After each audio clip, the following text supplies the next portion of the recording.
morning, coming up here on GMA, another day of severe storms, this time with tornadoes right on the state line of Texas and Oklahoma. Maria is out there for us with the damage, but I've got to tell you why we are seeing this persistent pattern. We'll get into that and what we can expect for the weekend, including serious heat indices in parts of Texas up over 120 degrees.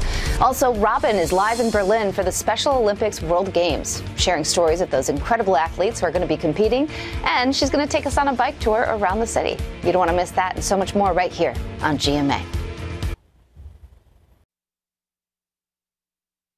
Tornado is just 100 yards or so right there. This morning on GMSA, a small town in the Panhandle is picking up the pieces after a deadly tornado. The current situation on the ground and what comes next. Plus, the Massachusetts airman accused of leaking top U.S. secrets online has been indicted and is now facing up to 60 years in prison. I'm ABC's Justin Finch with the details from Washington. And let's look out there with live cam. Starting humid again. Don't be surprised when you open that door. But we're going to check in with Mike, hoping for some relief maybe by the end of next week. Live from KSAT 12. Good Morning San Antonio starts right now. Good morning, San Antonio. I'm Jonathan Cotto. It's 6 o'clock this morning on June 16th. Important to note, Friday, June 16th. Happy we finally Friday. made it to the end of the week. And you're right. This morning, stepping out, it felt even more humid and even hotter. If that's even possible. It really did. And I was telling Mike earlier, Jonathan, that I stepped out because I was prepared for it this time. I wasn't prepared yesterday.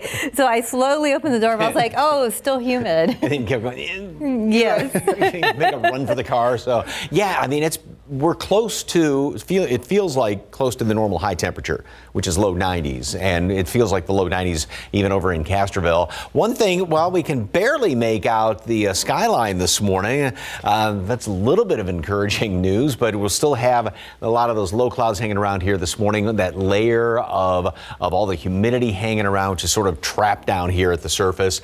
81 is the actual air temperature here in town. 82 Castroville. The normal low is 73, so we're 8 degrees above that right now. A lot of 80s, upper 70s in the hill country. And again, these numbers are just ridiculously high. Dew points in the mid and upper 70s. So it feels like, well, actually, we've dropped down to 87 for the heat index right now. But last hour, it was up to 90 here in town. It still feels like 93 at Castroville. Earlier this morning, it still felt like 96 in Castroville. Everywhere it is hot when you step outside. We do have low amounts of mold and pigweed. The updated count comes out about 7:30 or so. Heat advisory, once again, like every other day, the past couple of days, has been extended and extended. This one's now been extended up until Sunday evening, and then excessive heat warnings down in our south and southeastern counties where heat index readings are going to be well up into the 115 range and even higher than that. It is a yellow day as far as conserving energy from CPS Energy. You can scan that QR code to find out more about that. And yeah, anything you can do to save a little bit so the air conditioners just aren't running constantly. 90 at noon today, going for 100 for high temperature.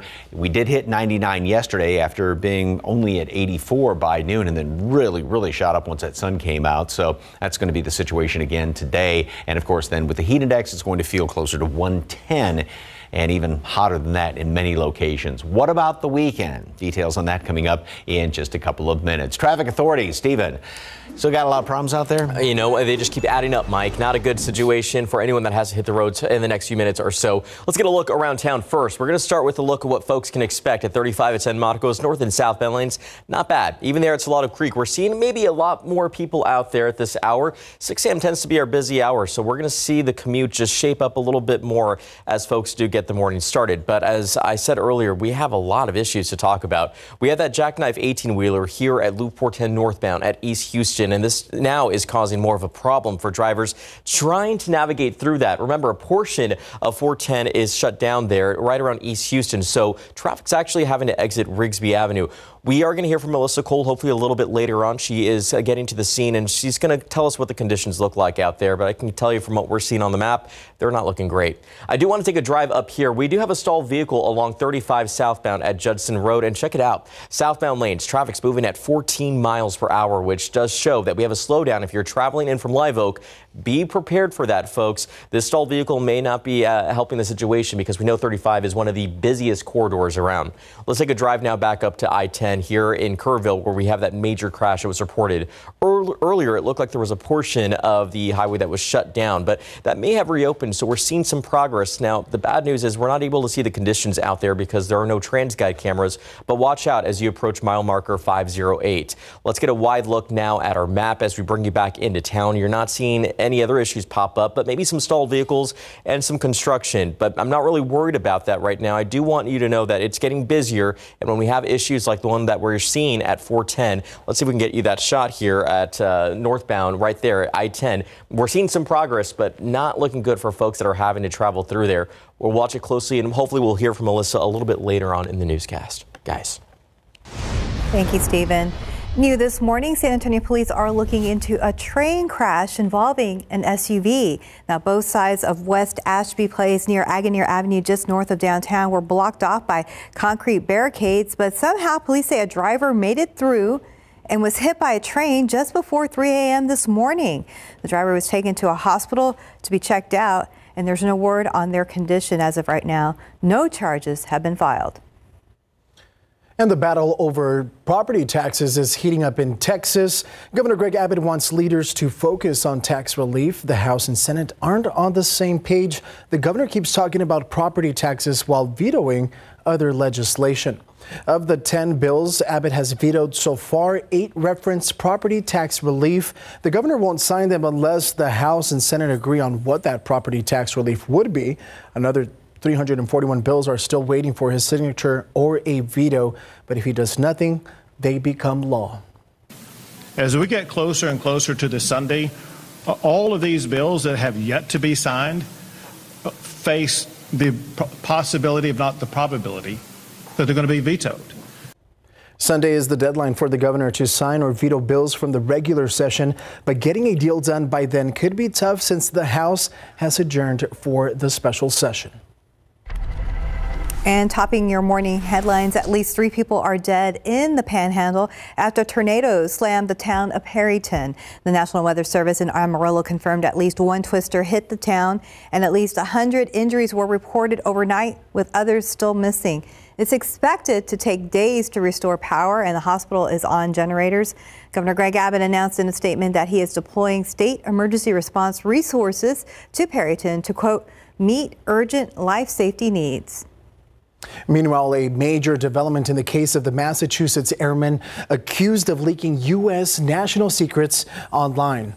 As ABC's Justin Finch reports, his alleged actions threatened U.S. support of Ukraine's fight against Russia. Federal prosecutors allege 21-year-old Jack Teixeira was risking U.S. national security and the lives of U.S. service members, allies, and others to impress friends online, including on chat groups on the Discord gaming platform. In the 6-count grand jury indictment charging Teixeira with willful retention and transmission of classified information, a revelation about the real-time impact of Teixeira's alleged leaking. This was a deliberate criminal act. The indictment explaining that Teixeira's alleged leaks included key details about the U.S. providing military support for Ukraine's fight against Russia, including how that equipment would be transferred and used. Teixeira worked as an IT specialist for the Massachusetts Air National Guard, earning a top-secret security clearance in 2021. Today, the Justice Department arrested Jack Douglas Teixeira. Prosecutors say Teixeira was illegally accessing and transmitting top-secret information for more than a year before his April arrest at his family's home, and that his superiors warned him at least twice to stop accessing information beyond the scope of his primary duties. If convicted, Teixeira faces up to 60 years in prison. Teixeira's attorney and his family declined to comment on his indictment. Justin Finch, ABC News, Washington. This morning, the suspect in the murder of 2 teen girls in Indiana has allegedly made several confessions. At a court hearing yesterday, prosecutors claimed Richard Allen made admissions of guilt up to 6 times about his role in the deaths of Abby Williams and Libby German in Delphi, Indiana in 2017. The 13 and 14-year-olds' bodies were found near a hiking trail. Allen was arrested 5 years later, connected to the case by a bullet found at the scene. He was charged in October, pleading not guilty. And there are new details out after 2 Americans were found dead at a luxury resort in Mexico. Autopsies have been done and now relatives are demanding answers. Abby Lutz and John Heathcote were staying at a resort near Cabo San Lucas when they went to the hospital for suspected food poisoning. They were treated and sent back to their hotel where they were found dead the next day. Now, U.S. officials say they're working with Mexican authorities to determine how Abby and John died. Now, right now on KSAT.com, a 5-year veteran of the San Antonio Police Department has been suspended without pay. SAPD says the suspension stems from an incident back on November 23rd. Officer Andrew Guerrero was caught on camera being loud, profane, and using vulgar language during an argument with his neighbor. When police got there, Guerrero declined to identify himself. Police say, in part, quote, Officer Andrew Guerrero's actions did not conform to the ordinary and reasonable rules of good conduct and behavior, end quote. His suspension is up on July 18th. Time is 6:10, temperature 80 degrees. And coming up on GMSA, Netflix is opening a restaurant where chefs from your favorite shows are putting their skills on display, where you'll have to go to try it out. And taking a look outside with live cam, folks, it's 80 degrees, it's 6:11. There's no other way to put it. It's hot and humid, and it's going to get hotter. We'll be checking in with Mike to learn more. We'll be right back. Hi, welcome back at 6:14. So for all of us who love Buc-ee's, we have some awesome news. That's right. The rumors are true. Buc-ee's is coming to Boerne.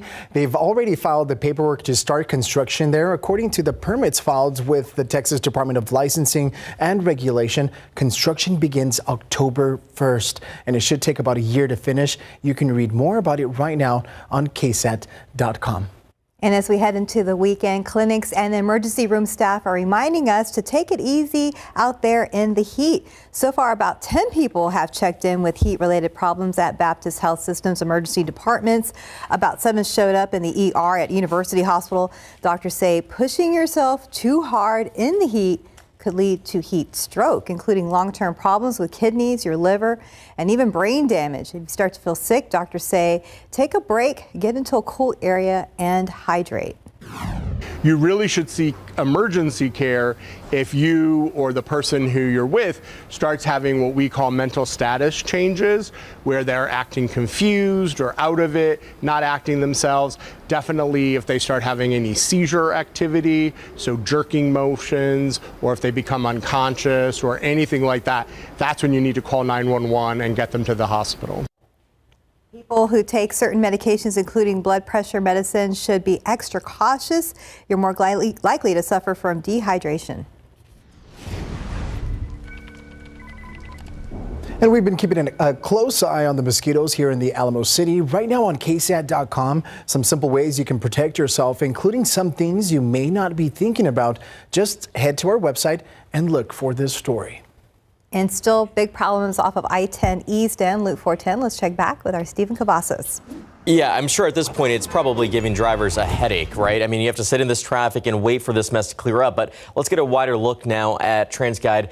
Maybe some progress there. We had an 18-wheeler that was jackknifed around 1:30 this morning, and you can still see that it's led to big delays for drivers. Right now, a portion of 410 going northbound has been shut down as first responders work to get this mess cleared up. There's no word yet on any injuries. I think everyone's doing okay out there. Let's hope. But in terms of traffic, it's just not been looking good. We take you to our map, and we have that buildup that's taking place in the northbound lanes of 410 at East Houston. Traffic exiting Rigsby, as I mentioned. Alyssa Cole will be arriving to the scene shortly to give us an update on the conditions out there. So we'll wait to hear from her, but also be on the lookout here, guys. 35 southbound at Judson Road. We have a stalled vehicle that's been reported. If you're making your way in from Live Oak, keep this in mind. 8 miles per hour, so you're going to be sitting in some traffic there. So it's obviously a very busy corridor. We know hundreds and thousands of people travel through 35 each and every day, but we've not even hit morning rush yet, and we're seeing a big backup there in those southbound lanes of 35. We're probably going to send a push alert out here in a minute just to let folks know, but also be on the lookout. It looks like a lot more of a better situation here at I-10 westbound and mile marker 508, where we had that major crash reported by TxDOT.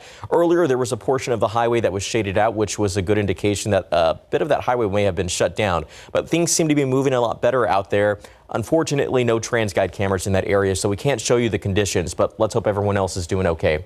Wide look at our map back here in town shows a few more stalled vehicles, but I would say the big issue has been right here at 410 northbound, where we have that 18-wheeler.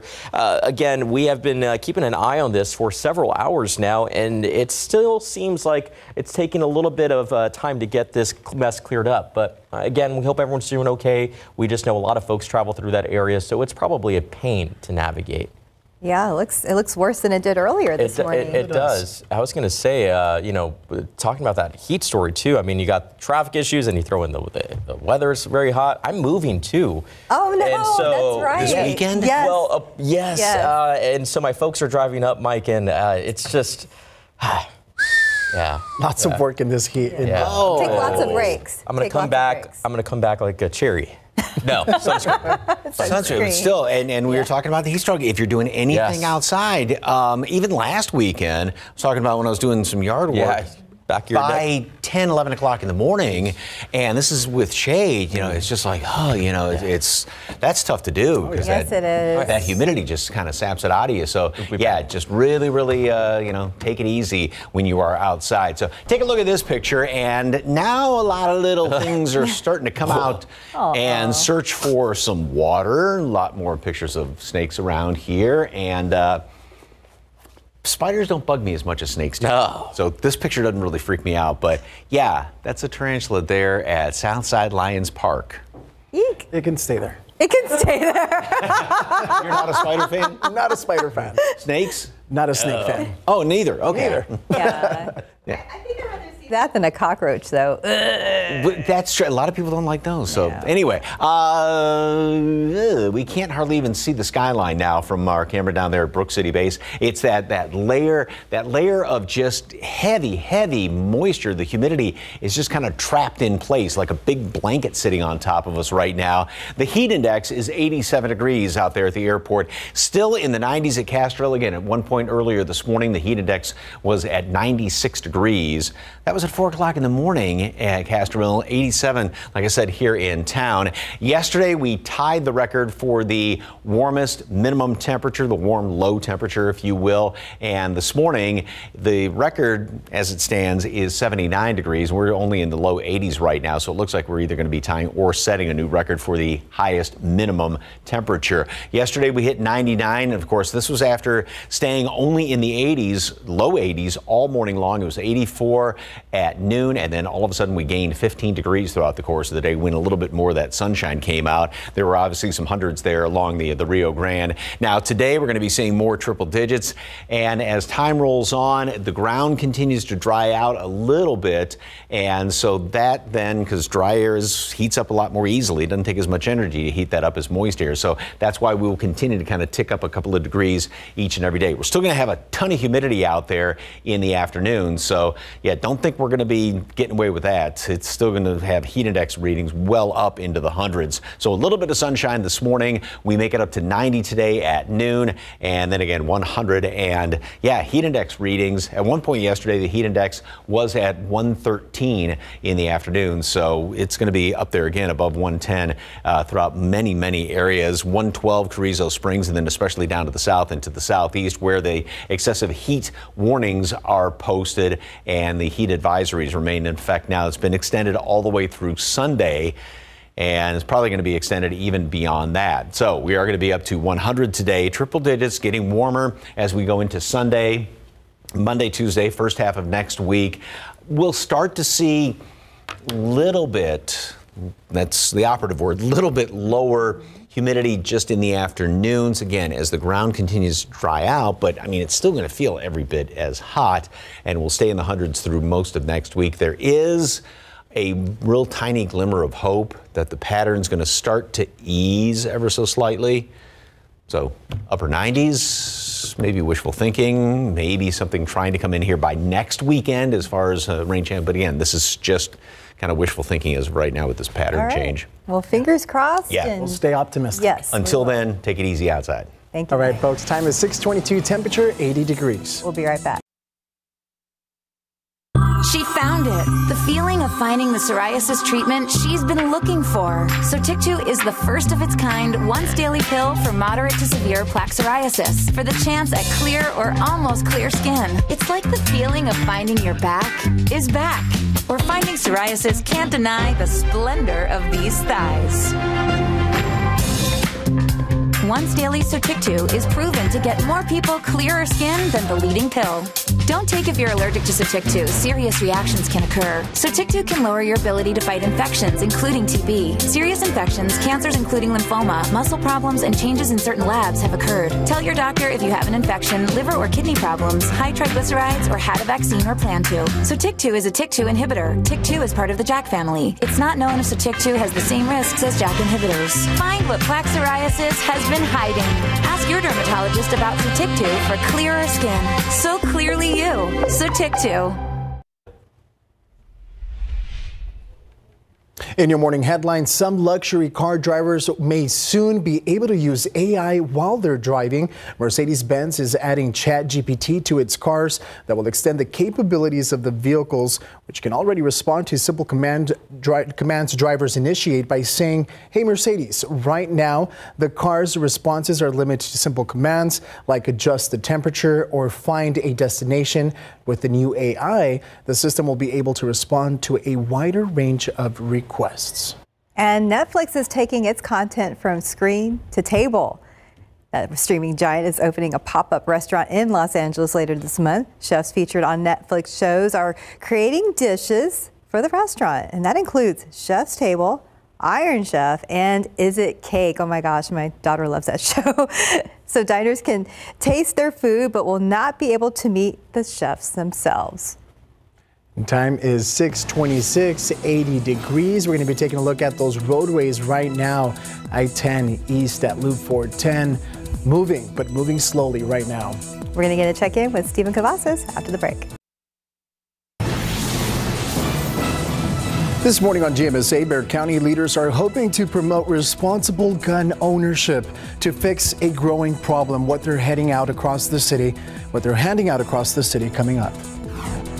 And happy Friday. Let's look out there with a live cam.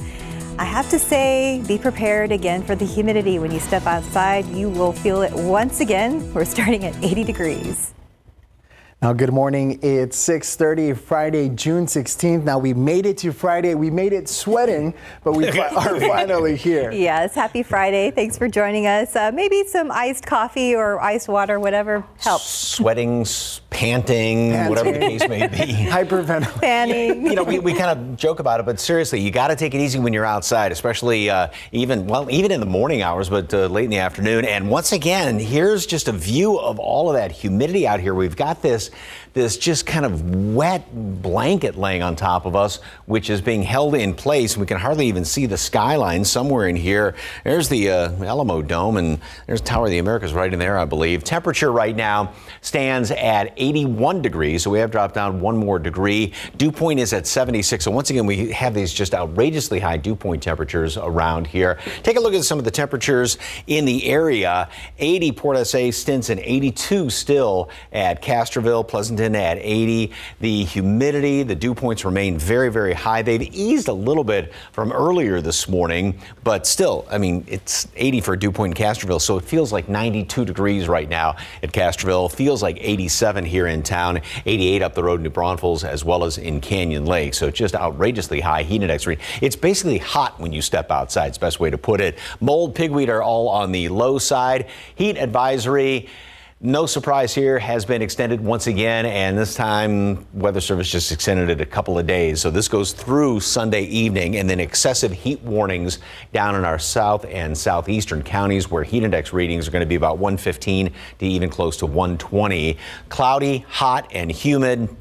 Partly cloudy, going for 100. Yesterday we did hit 99. We, held temperatures down all morning long. Sun came out, things skyrocketed, and still plenty of humidity around here. It will get hotter over the weekend. The humidity, now, don't get too encouraged by this, but in the afternoon it's going to start to ease ever so slightly as the ground continues to dry up. That in turn, though, then allows temperatures to get a little bit warmer, and it's still going to be hot next week. There may be just a little pinhole of light at the end of the tunnel way down the road. We'll talk about that coming up in just a couple of minutes. Traffic Authority, I don't know what's worse, the humidity or traffic? Well, today, Mike, I think we both kind of level each other out, right? It's a push. Right? Yes, but let's get a look here at I-10 East at Loop 410. This is the area where we've had our eyes on for the last few hours or so.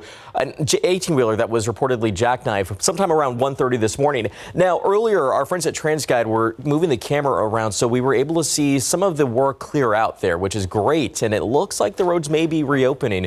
But obviously, this has led to big delays for drivers out there. You could see it there along the Access Road. Folks making their way through Rigsby because they had to take that exit. A portion of 410 northbound was closed for a little while, and it does look like we're seeing that reopen slowly. We'll hear from Alyssa Cole a little bit later on, but it does look like we have better news to report out there. Let's take a drive over here to I-35 southbound. If you are making your way into the Alamo City this early in the morning, you can expect to see some slowdowns. 10 miles per hour right now due to a stalled vehicle. It does look like this is, again, reported around Judson Road, as you can see behind me, but I'll have to get on the phone with our friends at TransGuide, find out if they can get us a shot of the conditions out there. We know there's a lot of cameras, so I'm sure a lot of people are probably hot under the collar. Well, let's go ahead and take a drive over here now to I-10 in Kerrville. We did have a major crash also reported right over there around mile marker 508. It was in the westbound lanes. Now, it does look like we have some improvement. Things are moving a little bit better on in that direction, but we'll watch it closely. Unfortunately, no TransGuide cameras can show us those conditions, but we've been watching it closely. Back here in the metropolitan area, we're still off to a pretty quiet start for the majority, but these areas where we saw big problems led to big delays, so we'll have to watch it closely, and a little bit later on, we'll hear from Alyssa Cole, find out what the conditions look like on the ground. Guys. Thank you, Stephen. And hundreds of homes in Bexar County now have handgun locks. That's right, and that is made possible through the Commissioner's Court new gun safety initiative. Now, it is a first step in building up gun safety across San Antonio. Avery Everett has the story. James, okay. Hundreds of handouts. Thank you. What part of town do you guys live on? All packed with a purpose. This is about protecting our community. The Bexar County Commissioner's Court gave out boxes of handgun safes and locks Thursday, all backed by the Gun Safety for Bexar initiative. We're hoping that through this program, people learn more about what it means to be a responsible firearm and gun owner. The county handed out hundreds of gun safes and locks today, but the biggest deterrent to actually using these products can often be the price tag. These range anywhere from $15 to $50.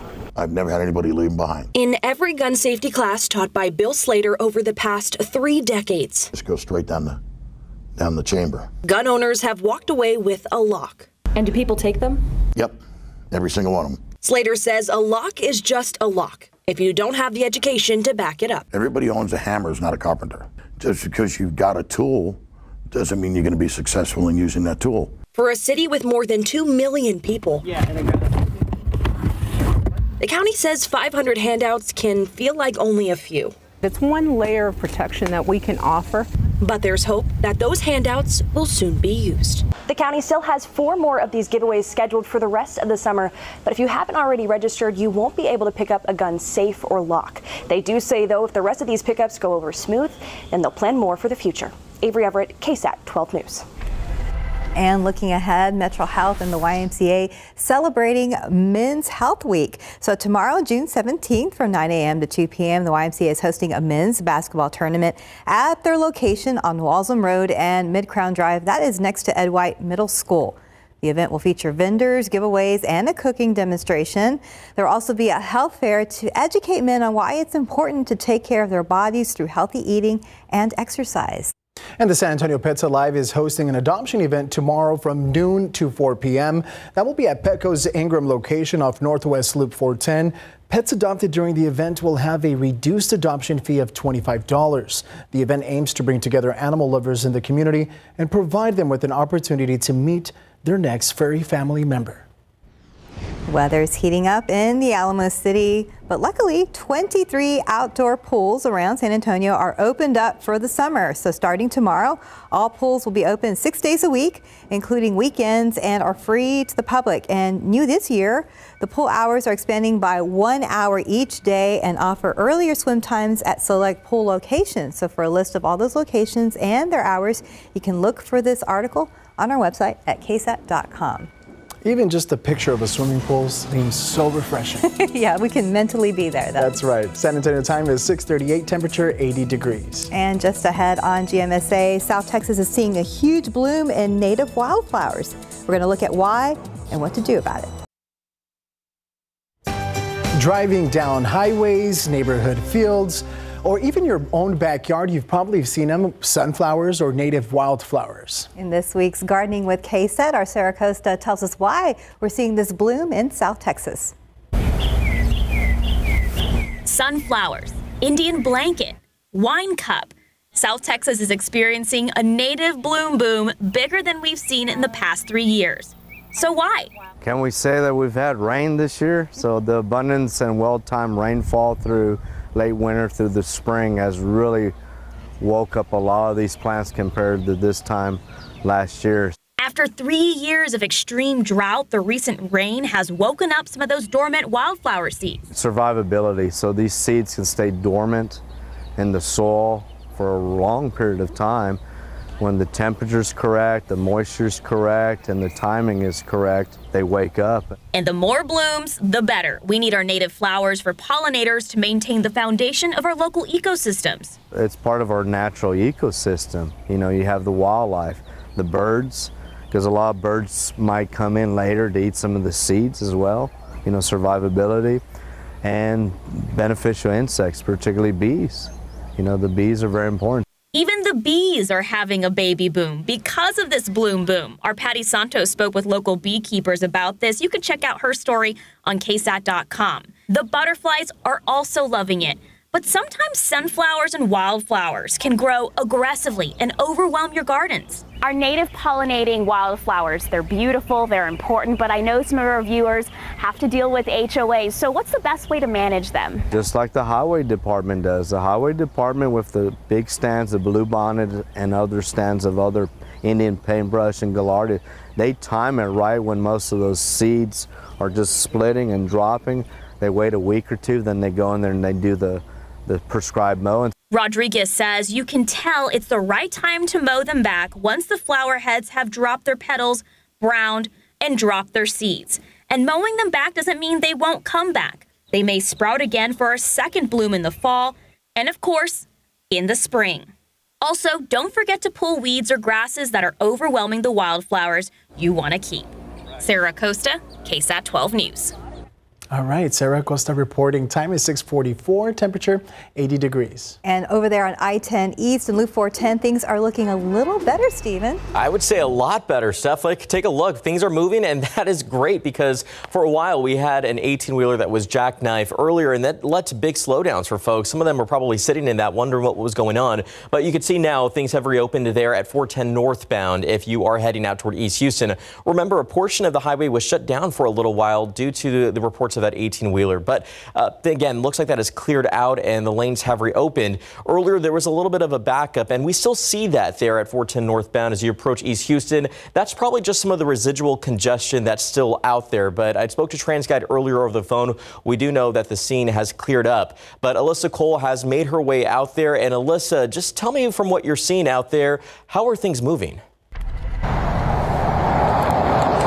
Stephen, you're exactly right. Your friends at TransGuide with the eyes in the sky, they described exactly what we're seeing out here. Here's how it's looking up close in real time. You can see there just across 410 on the frontage road going northbound, that residual traffic like you described, still there on the frontage road, but it backs up for miles and miles. But you can see on 410 going northbound, it is indeed reopened as you described. Traffic is flowing pretty clear in that area, and right now we are located right now on the kitty corner of 410 and Houston.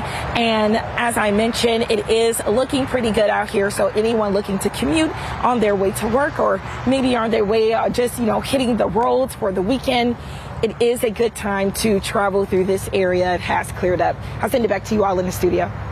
Good news for Friday morning. Thank you, Alyssa. Yeah, that's right. It was out there for a long time. Yes, it was. But nice cleared up, especially as we're getting kind of into the meat of the morning commute. Very true. Here, so. Yes. You were saying earlier just a picture of a pool. Oh, yeah, here you go. Even looking at it was... Ask and ye shall receive. This. So Jonathan has now cooled down, actually, just by looking through the picture. Good things happened this morning. And it's a cute picture, too. Yes, it is. And it almost looks like Daphne's looking off in the distance like, okay, where's the lemonades? But boy, oh boy, I want to make friends with Daphne here and go enjoy that pool. Thank you very much for the KSAT Connect picture. And it is just hot and steamy out there. And let me grab a remote very quickly. I forgot the one here. One of those Lynx remotes, the other one. Thank you very much. That was Leah, our intern from Texas A&M. Yay, Leah, thank you. All right, 6 to 10 day Climate Prediction Center outlook. Still, same story that we've been having the past couple of days, past couple of weeks, I should say, is the odds of leaning toward below normal precipitation, and that's even the case going in toward the end of the month, all the way in toward the 30th. Not great odds, but still leaning in the wrong direction. And speaking of leaning in the wrong direction, still above, good odds of having well above normal temperatures, and that's the situation even going in to the end of the month. Now, that doesn't necessarily mean triple-digit temperatures, just above normal readings like we're seeing as of right now, although temperatures right now are just way, way above normal. And yeah, speaking of not normal, the humidity out there, can't even see the skyline as of right now. And that's why it feels like 87, 92 there in Castroville. And throughout the rest of the morning, a lot of clouds hanging around here. And with the cloud cover, obviously, we don't warm up that quickly. But once that sun comes out just a little bit, then temperatures are going to continue to skyrocket. We'll make it up through the 90s and up to 100 later on this afternoon. Just like yesterday, I keep using this example. We were still at 84 degrees at noon yesterday. Sun came out and we shot all the way up to 99. And again, that's going to be the situation again today. So we've got dew point, heat index readings, thanks to the high dew points out there, that are going to be well above 110, close to 115, even higher than that down here along the coastal plain, 118 forecast heat index. And that's why you've got those excessive heat warnings in our south and southeastern counties posted for today, and the heat advisories all the way through the weekend. Then you look up north. It is 40 degrees colder up there to the north of us, and none of that cooler air obviously is sliding down in our direction. And again, it is this high pressure, which is parked basically right on top of us. That's preventing any little bit of these storm systems from trying to come on in here. Of course, we did have those storms up to the north yesterday, and now around that high, those are going to be going into the deep south. But this thing stays in place through the weekend, going into next week as well. It's just sort of pushing down in the atmosphere. It's like a dome, doesn't prevent anything as far as any rain chances. The hope is, though, that this will start to ease off to the west a little bit as we go into the latter part of next week. Maybe a little something to give us a rain chance by late, maybe next weekend. Again, this is kind of wishful thinking right now, but one thing for sure, it is going to definitely be getting hotter as the ground dries out. We have slightly lower humidity in the afternoon, so that will be maybe a bit more comfortable, but that then again is going to allow temperatures to go up. So we're going to be in the low hundreds then all weekend long, first part of next week. Again, maybe that little bit of a break by the end of next week. Well, we're wishing all the dads out there a cool Father's Day. Hopefully everybody can cool off somehow. Yeah, hopefully Father's Day is indoors. Yes, that's right. And if anyone's planning a vacation in the next couple of days, it looks like Washington State, Northern California might be the cooler part of up to the north and even northeast United States. They've got a nice little cool down up there, but not for us. Not for us. Thanks, Mike. Folks, time is 6:50, temperature 80 degrees. Let's look out there with the live cam. Yes, here in San Antonio, very humid when we step outside. 80 degrees to start your day. Pack that ice water with you. You're going to need it. We'll be right back. Good morning. Coming up here on GMA, another day of severe storms, this time with tornadoes right on the state line of Texas and Oklahoma. Maria is out there for us with the damage, but I've got to tell you why we are seeing this persistent pattern. We'll get into that and what we can expect for the weekend, including serious heat indices in parts of Texas up over 120 degrees. Also, Robin is live in Berlin for the Special Olympics World Games, sharing stories of those incredible athletes who are going to be competing, and she's going to take us on a bike tour around the city. You don't want to miss that and so much more right here on GMA.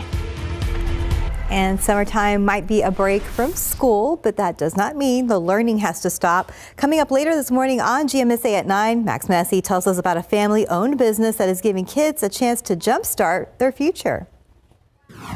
Our camps here start giving those kids the interest and the skills so that they can start being more engaged in the STEM fields. We will learn more about code for bots and what activities they offer children to keep them busy and learning during the summer today on GMSA at 9.